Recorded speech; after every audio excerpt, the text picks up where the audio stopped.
Buenas tardes de nuevo, amigos y amigas. Muchísimas gracias por estar aquí.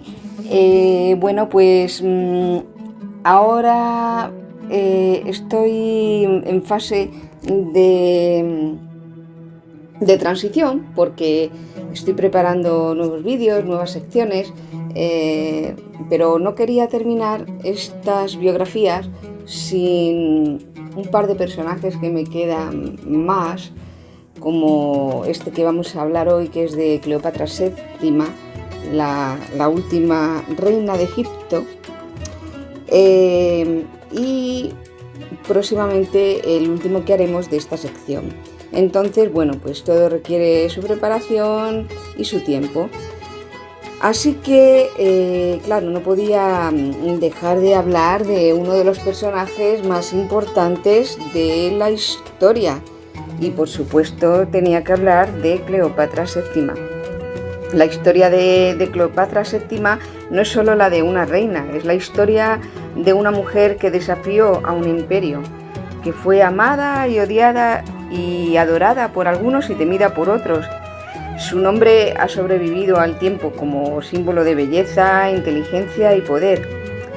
Entonces, hoy quiero contaros quién fue realmente Cleopatra, la última faraona de Egipto. Me encantaría empezar por sus orígenes, hablando de dónde nació. Y nació en Alejandría, como vosotros sabéis, ya harto sabido, pero es importante empezar por ahí. En el año 69 a.C., no sé si eso también todo el mundo lo sabría o no, pero en el año 69 a.C., madre mía, pertenecía a la dinastía tolemaica, una familia de origen griego descendiente de Ptolomeo I, uno de los generales de Alejandro Magno. A diferencia de muchos de sus antepasados, Cleopatra fue la única de su familia en aprender el idioma egipcio y mostrarse como una auténtica faraona ante su pueblo. También hablaba griego, por supuesto, ya que ella venía de Macedonia, o sea, realmente no era egipcia. Por eso es muy difícil creer que esta reina fuese de tez oscura, lógicamente, como algunos la han representado. Hablaba también latín y posiblemente otras lenguas. Se sabe que era muy culta y astuta y que tenía una educación exquisita en astronomía, política, medicina y filosofía. Me voy a centrar un poco, en principio, en su biografía y después iremos avanzando en otros puntos de vista. Su padre fue Ptolomeo VII Auletes, un rey que fue impopular, que tras una crisis política dejó el trono a sus hijos antes de morir. Entonces, en el ascenso al trono, en el año 51 a.C., con apenas 18 años, Cleopatra sube al trono junto a su hermano menor, Ptolomeo XIII. Como era costumbre en su dinastía, casarse entre hermanos era lo más común, cosa que ahora lo veríamos como una aberración. Egipto estaba bajo la presión romana y Cleopatra entendía que debía moverse con inteligencia para conservar el poder, claro. Pero pronto estalla un conflicto entre ambos hermanos. Ptolomeo XIII, manipulado por sus consejeros, expulsa a Cleopatra del poder. Esto os tiene que sonar por todas las películas que hemos visto acerca de Cleopatra. Ella huye, pero no se rinde. Ahí, como si dijéramos, en su sitio de restauración consigo misma, en su yo interno, pues ella hablaba consigo misma de cómo recuperar el trono y pensando en todo esto pensó en hablar con Julio César, emperador en aquella época. Así que en el año 48 a.C. llega a Egipto el general romano Julio César tras vencer a su enemigo Pompeyo. Entonces Cleopatra idea una forma asombrosa de presentarse ante él. Como todos sabéis, dicen, se hace enrollar en una alfombra que llevan a los aposentos de César, y al desenrollarse aparece ella y el impacto fue inmediato. Ambos forman una alianza política y también amorosa, y juntos derrotan a Ptolomeo XIII, que muere en el Nilo. Así que Cleopatra recupera el trono y ahora junto a otro hermano menor, Ptolomeo XIV. Tiempo después, Cleopatra da luz a Cesarión, sabéis, el hijo de Julio César. Aunque en Roma nunca se reconoció oficialmente, ella lo consideró su heredero legítimo, pero el resto de Roma no tanto, por no decir que no, incluido el propio Julio César. En fin, una vez Cleopatra en Roma, en el año 46 a.C., Cleopatra, como digo, viaja con Cesarión allí y vive un tiempo como huésped de César, causando fascinación y escándalo entre los romanos. Su presencia incomodaba especialmente a la esposa legítima de César. Pero todo cambia en el año 44 a.C., cuando Julio César es asesinado por un grupo de senadores. Cleopatra tiene que regresar rápidamente a Egipto con su hijo, precisamente temiendo por su vida y su futuro. Después, en la siguiente etapa de Cleopatra fue su relación con Marco Antonio. Entonces, poco después, el poder en Roma se divide, como sabéis, entre Octavio, futuro Augusto, y Marco Antonio. Y en el año 41 a.C., Marco Antonio llama a Cleopatra para formar una alianza. Ella acepta, y de nuevo el poder del encanto de Cleopatra entra en juego. Se enamoran y Cleopatra se convierte en su gran aliada. Juntos tienen 3 hijos, los gemelos Alejandro, Helios y Cleopatra Selene, y el menor, Ptolomeo Filadelfo. Marco Antonio abandona a su esposa romana, que era precisamente hermana de Octavio, para vivir con Cleopatra. Esto enciende la tensión política y, por supuesto, prepara el camino para la guerra. En el año 31 a.C., pues lógicamente estalla la guerra definitiva entre Octavio y Marco Antonio. Marco Antonio, acusado de perder mucho tiempo en menesteres que no eran precisamente su deber, y Octavio con su afán de conquistar el mundo. La batalla clave es la batalla de Acio, en la costa griega. Ahí la flota de Cleopatra y Antonio es derrotado por las fuerzas de Octavio. Ambos huyen a Egipto, donde se refugian en Alejandría. Al ver que todo está perdido, Marco Antonio se suicida, creyendo que Cleopatra ha muerto. Poco después, Cleopatra, sin salida, también se quita la vida. La leyenda dice que lo hizo con la mordedura de una cobra, símbolo real egipcio. Era el año 30 a.C. Cleopatra tenía 39 años.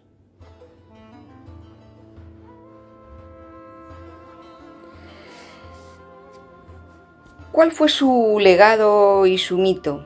Pues tras su muerte, Egipto se convierte en una provincia del Imperio Romano. Cesarión, el hijo de Julio César, es ejecutado por orden de Octavio. Cleopatra fue la última faraona de Egipto. Con ella se cierra una era milenaria. Pero su figura ha trascendido los siglos. Fue mucho más que una mujer hermosa. Fue una estratega brillante, políglota, diplomática, madre, reina y símbolo de resistencia. Cleopatra supo moverse en un mundo de hombres usando su inteligencia, su cultura y su intuición para proteger su reino. y aunque fue vencida, su leyenda jamás desapareció. La historia de Cleopatra no es una simple tragedia romántica, es la historia de una mujer que desafió al poder más grande de su tiempo. Su nombre sigue vivo porque fue única. Cleopatra, la última reina de Egipto, la mujer que conquistó a Roma y que aún hoy sigue fascinando al mundo entero. Me gustaría hablaros acerca de esa Cleopatra más personal, ir más allá del relato histórico que hemos contado rápidamente y resumidamente hasta ahora, porque me gustaría centrarme más en su esencia espiritual, simbólica y humana, sin negar los hechos, evidentemente, pero entendiendo el contexto, el alma que hay detrás y el legado interior que dejó. Este enfoque es muy importante para entender emocionalmente y a mirar a Cleopatra con otros ojos. Entonces me gustaría hacer una versión más profunda, reflexiva y con más alma, ¿no? Bueno, pues yo pensando y recopilando información y en mi propia opinión, no es fácil hablar de Cleopatra, claro, sin prejuicios. A lo largo de los siglos su imagen ha sido deformada, juzgada, reducida a una seductora o a una traidora, pero Cleopatra no fue ni solo belleza ni solo ambición. Fue una mujer que supo caminar entre el filo del poder y el abismo de la historia. Una reina, sí, pero también una madre, una extranjera que se sintió más egipcia que muchos egipcios.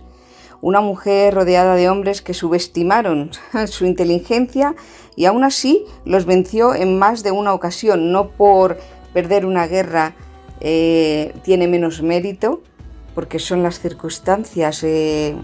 Bueno, es la importancia de la lucha y del aprendizaje. Como digo, Cleopatra nació en un mundo que no era indulgente con las mujeres, mucho menos con las mujeres que querían gobernar.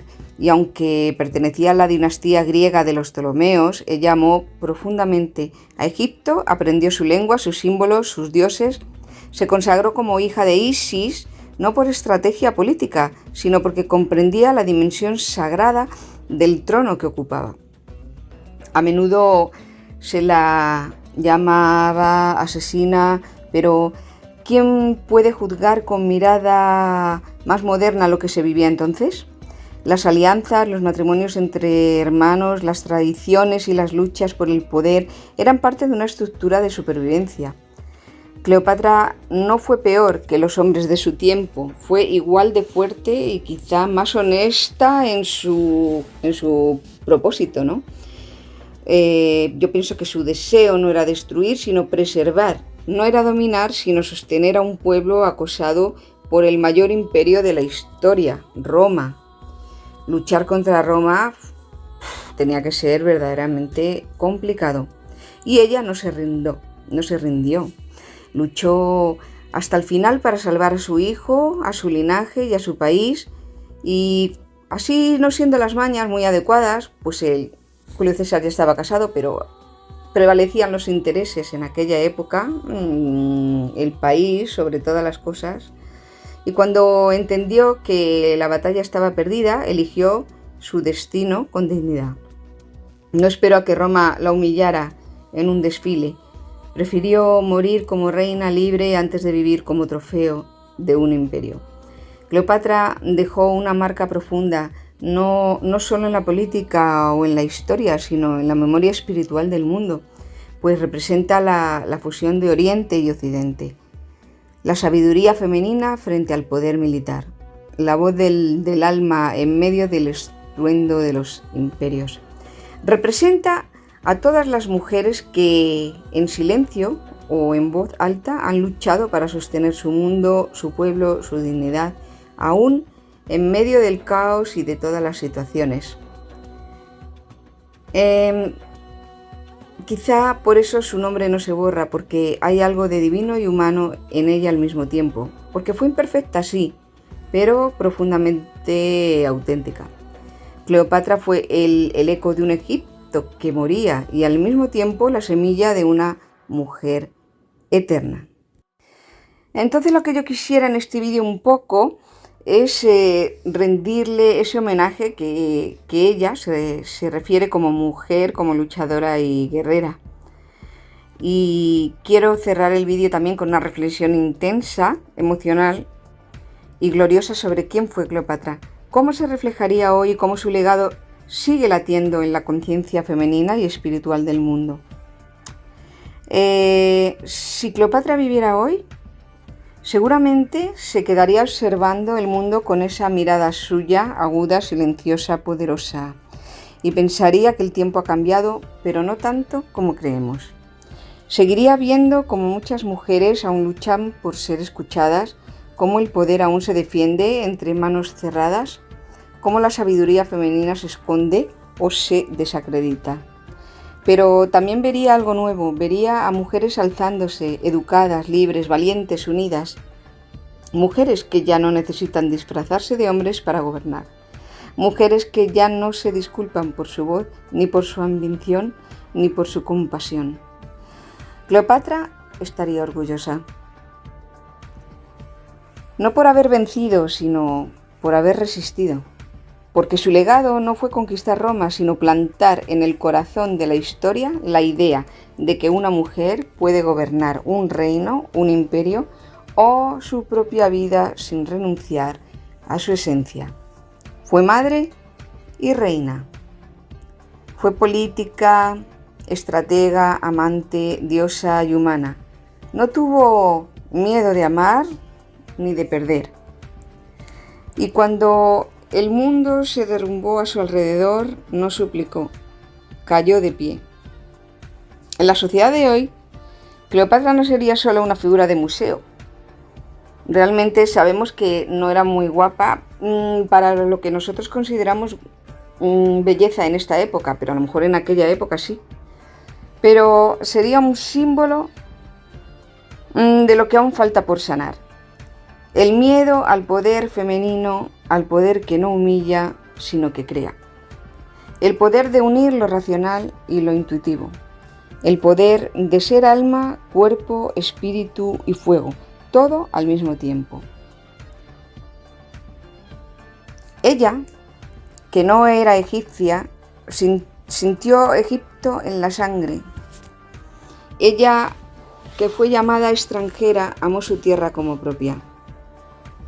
Ella, que fue reducida a amante, fue en realidad una reina que amó más allá de los cuerpos, amó la libertad de su pueblo, la dignidad de su linaje y la soberanía de su alma. Porque Cleopatra no murió. Vive en cada mujer que decide no rendirse, en cada persona que elige lo difícil por encima de lo cómodo, en cada alma que, a pesar de estar rodeada de fuerzas que la quieren doblegar, dice: yo sigo en pie. Cleopatra fue el reflejo de una energía que el mundo necesitaba y aún necesita. La energía de lo femenino sagrado, la que guía sin imponer y la que ama sin someterse, la que recuerda que el trono más importante es el de la propia conciencia. Y por eso su final no fue una derrota, fue una elección. Ella eligió cómo morir y por eso sigue viva. Ella eligió qué legado dejar y por eso no la han podido borrar. Cleopatra no fue perfecta, evidentemente, pero fue inolvidable. Y quizá eso sea lo más glorioso que puede decirse de una vida. Cleopatra no fue solo reina de Egipto, fue reina de sí misma. No murió en una guerra, murió en dignidad, y eso la hizo eterna. Hoy, su espíritu vive en cada mujer que se niega a agachar la cabeza. Profundizando y entrando en el alma de Cleopatra, no solo como reina, sino como mujer sagrada, símbolo del poder interior femenino, del amor y la sabiduría que no se deja conquistar.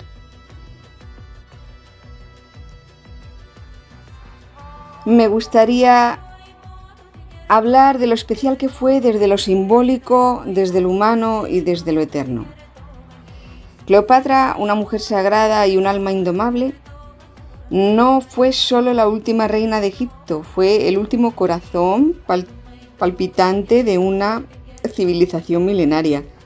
Ella no nació egipcia, pero su alma sí lo era, porque no es la sangre lo que te da pertenencia, sino el amor que entregas a tu tierra, a tu gente, a tu historia.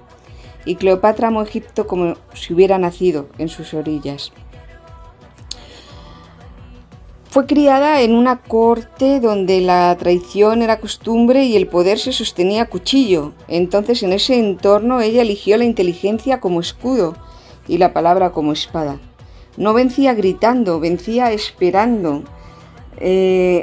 No manipulaba, sino que sabía seducir desde la mente, desde la conversación, desde el símbolo, desde la inteligencia.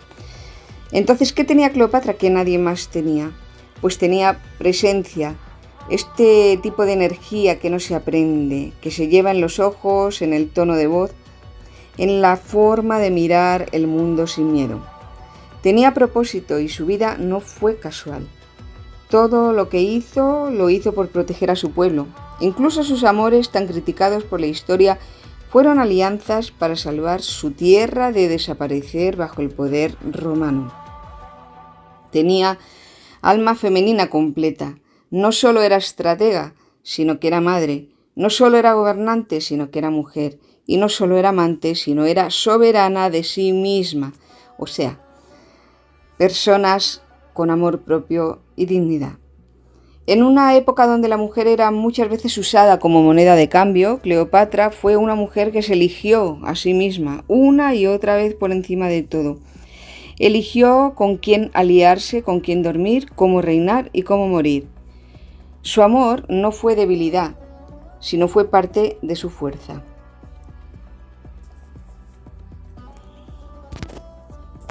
Muchos dicen que Cleopatra conquistó a César y a Marco Antonio con su belleza, pero los que de verdad han leído su historia saben que fue su mente y su espíritu lo que les atrapó.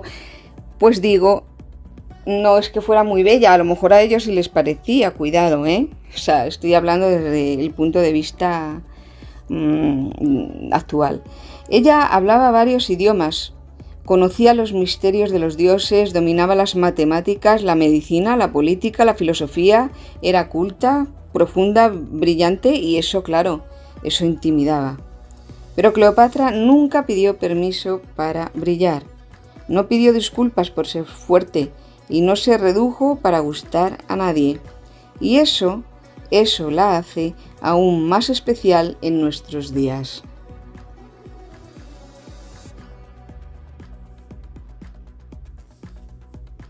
Cleopatra creo que hoy sería o es una llama que sigue encendida.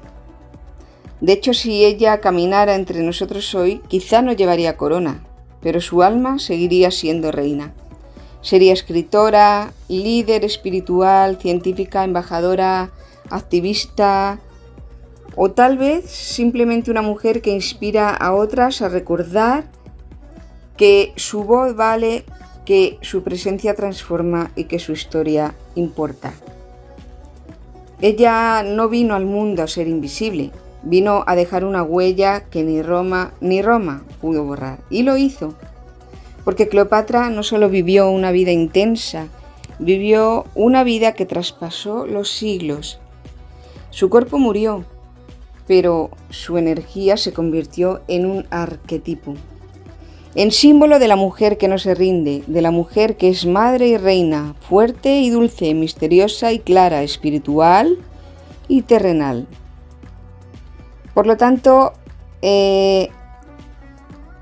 Cleopatra no fue inmortal por magia, sino por dignidad. O sea, ella no nació para ser conquistada, nació para enseñar lo que significa ser libre. Cuando el mundo quiso arrodillarla, Cleopatra eligió el trono de su alma. Y más allá del mito queda la verdad.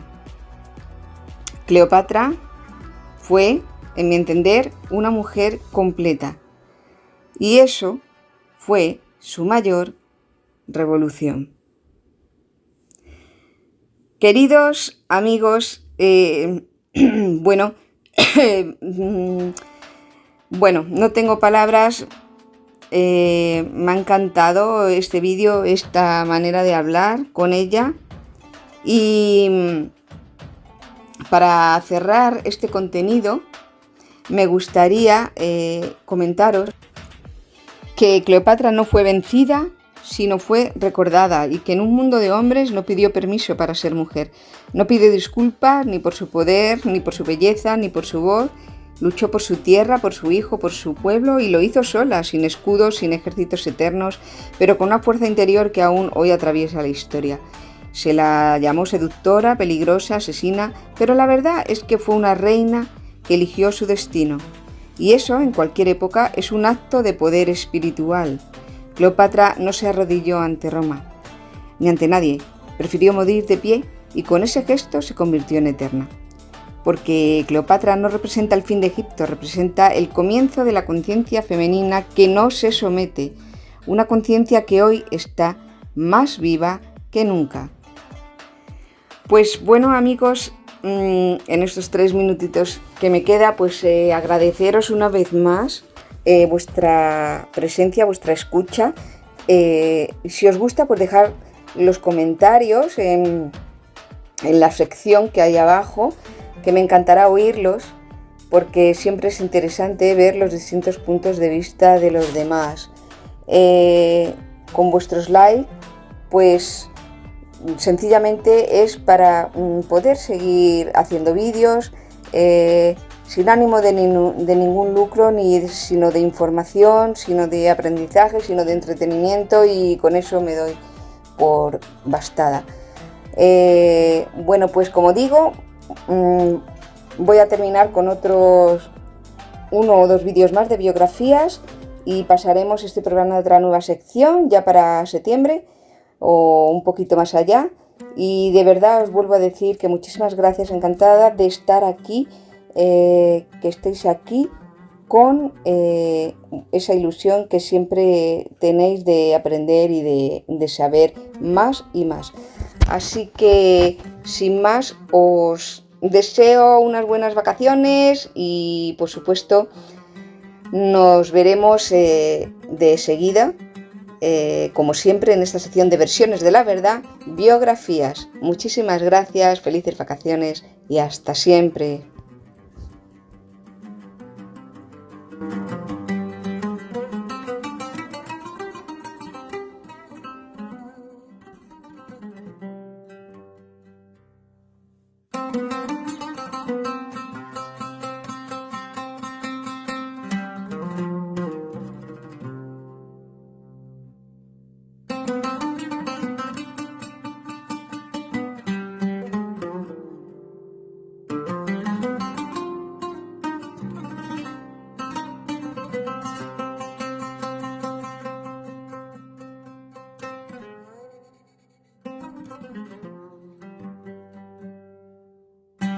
Thank you.